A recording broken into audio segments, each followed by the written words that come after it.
بسم اللہ الرحمن الرحیم۔ السلام علیکم ورحمۃ اللہ وبرکاتہ۔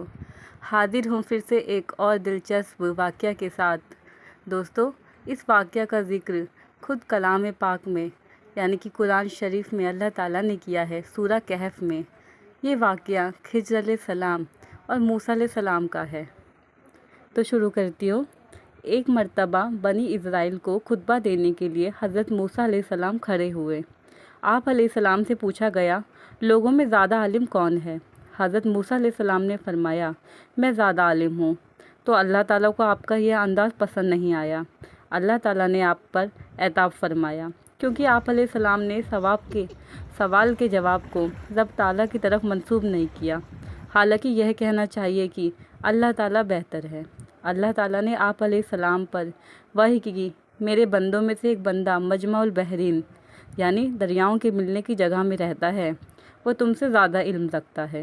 حضرت موسیٰ علیہ السلام نے عرض کی، اے میرے رب، میں انہیں کیسے پاؤں گا؟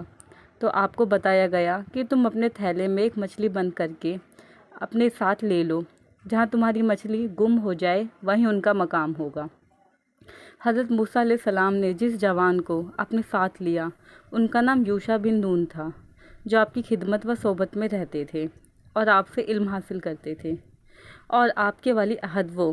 مجمع البحرین سے مراد دو دریاؤں کی جگہ یعنی بحر دریا فارس اور بحر دریا رم جہاں ملیں گے وہیں تمہیں حضرت خضر علیہ السلام مل جائیں گے۔ اس کی نشانی یہ بتائی گئی کہ جہاں تمہاری مچھلی گم ہو جائے اسی مقام میں ان کو تلاش کرنا۔ حضرت موسیٰ علیہ السلام نے وہاں پہنچنے کا پکا ارادہ کر لیا اور فرمایا کہ میں اپنی کوشش جاری رکھوں گا یہاں تک کہ وہاں پہنچ نہ جاؤں، بے شک وہ جگہ کتنی ہی دور ہو، میرا سفر وہاں پہنچنے تک جاری رہے گا۔ پھر ان حضرات نے روٹی اور بھنی ہوئی نمکین مچھلی اپنے ساتھ ایک تھیلے میں لے لی تاکہ راستے میں کام آئے۔ پھر یہ اپنی منزل مقصود کی طرف روانہ ہو گئے، جہاں ایک پتھر کی چٹان تھی۔ وہاں ان حضرات نے آرام کیا اور سو گئے۔ بھنی ہوئی مچھلی تھیلے میں زندہ ہو گئی اور تڑپ کر دریا میں گر گئی۔ اس پر سے پانی کا بہاؤ رک گیا اور ایک محراب سی بن گئی۔ حضرت یوشع بن نون بیدور ہو چکے تھے، مچھلی کے زندہ ہو کر دریا میں گرنے کو دیکھ رہے تھے، لیکن واقعہ حضرت موسیٰ علیہ السلام کو بتانا بھول گئے تھے۔ دونوں حضرت وہاں سے چلے، دوسرے دن کھانے کے وقت تک اپنا سفر جاری رکھا۔ جب دوسرے دن کھانے کا وقت ہوا تو حضرت موسیٰ علیہ السلام نے کہا، سفر کی تھکان بھی ہے اور بھوک کی شدت بھی، اس لیے تھیلے سے روٹی اور مچھلی نکالو تاکہ کھانا کھا لیں۔ اس وقت یوشع بن نون کو یاد آیا، انہوں نے کہا، مچھلی تو زندہ ہو کر دریا میں چلی گئی تھی۔ بھنی ہوئی مچھلی کا زندہ ہو کر دریا میں جانا حیران اور تعجب ناک معاملہ تھا۔ حضرت یوشع نے اپنے بھولنے کو شیطان کی طرف منسوب کیا۔ حضرت موسیٰ علیہ السلام اور حضرت یوشع وہ لوٹ کر جائیں اور جہاں مچھلی زندہ ہو کر پانی میں چلی گئی تھی، پانی کا بہاؤ رکنے کی وجہ سے مختلف نشانات موجود تھے۔ حضرت موسیٰ علیہ السلام نے کہا، یہی مقام ہمارا مقصد ہے۔ دونوں نے تلاش کرنا شروع کیا، یہاں تک کہ وہ ایک چٹان کے پاس آئے تو دیکھا کہ ایک شخص چادر اوڑھے لیٹ رہا تھا۔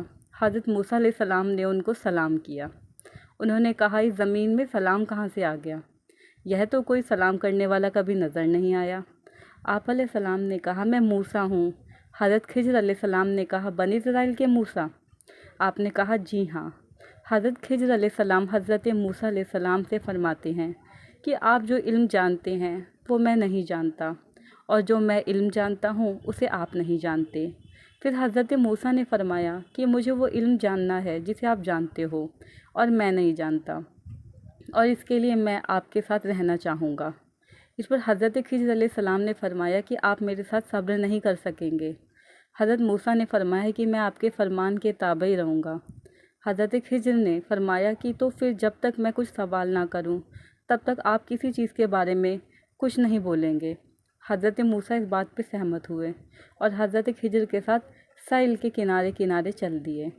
ایک جگہ پہ ایک کشتی ملی، کشتی والوں نے بغیر کرائے کے دونوں حضرات کو کشتی میں سوار کیا۔ حضرت خضر نے کشتی کی تختوں میں سے ایک تخت کو نکال دیا۔ اس پر حضرت موسیٰ نے فرمایا کہ یہ آپ نے کیا کیا کہ جنہوں نے ہمیں بغیر کرائے کی کشتی میں بٹھایا اور آپ نے ان کی ہی کشتی کے تخت کو اکھاڑ دیا؟ یہ آپ نے بہت عجیب کیا۔